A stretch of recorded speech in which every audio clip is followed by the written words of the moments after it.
સુરત દાદા ઉગમણા ઉગવાની બદલે જેથી આથમણા ઉગે ને તેથી સમજો કે રાજુ કરપડા ભાજપનો ખેસ પહેરે. શું આજે સવારે ઉઠીને તમે જોયું હતું કે સૂર્ય કઈ દિશામાં ઉગ્યો હતો?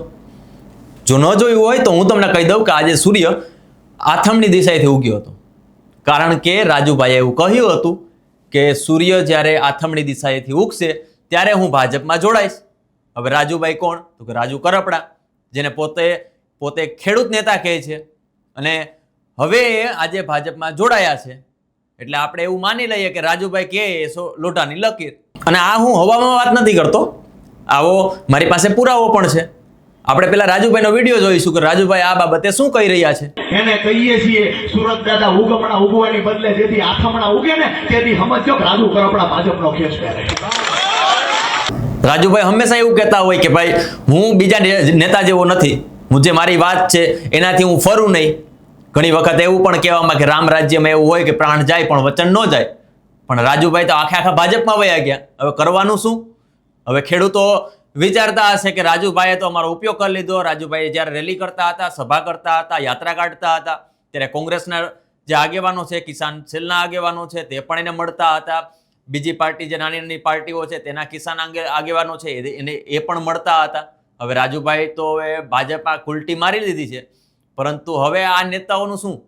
હવે જે નાના જે ખેડૂત છે એનું શું? કડદા જેવા ઘણા બધા હવે આંદોલનો બંધ થઈ જશે.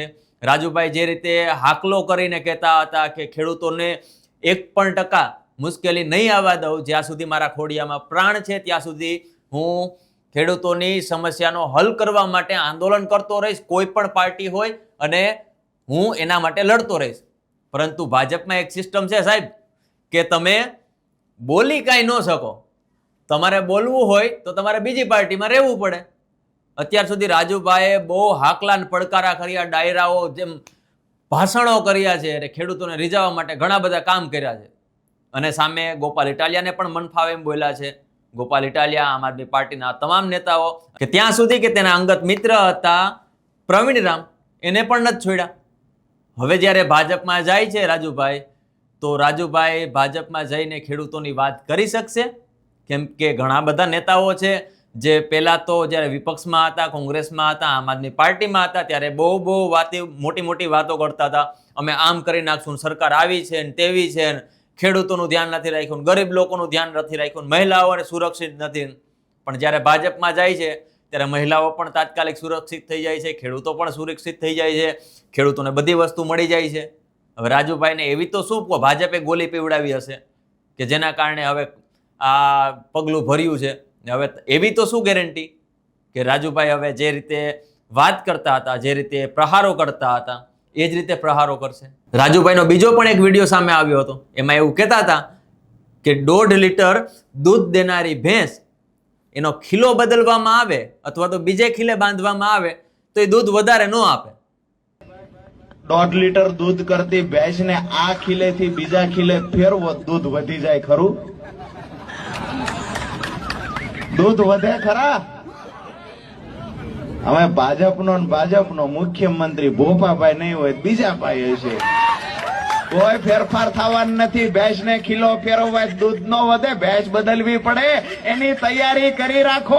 આવનાર તાલુકા પંચાયત, જિલ્લા પંચાયતમાં અને 2027 માં ભેંસને બદલી નાખવી છે, 1.5 લીટર વાળી કાઢ નાખવી છે.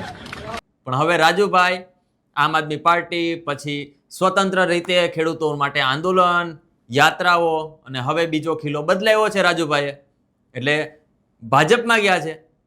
હવે રાજુભાઈના શબ્દો તો એવા હતા કે ભેંસને બીજા ખીલે બાંધો તો 1.5 લીટર દૂધ ન આપે. તો શું ભાજપમાં જઈને હવે રાજુભાઈ હવે રાજુભાઈ ખેડૂતોના કામ કરશે?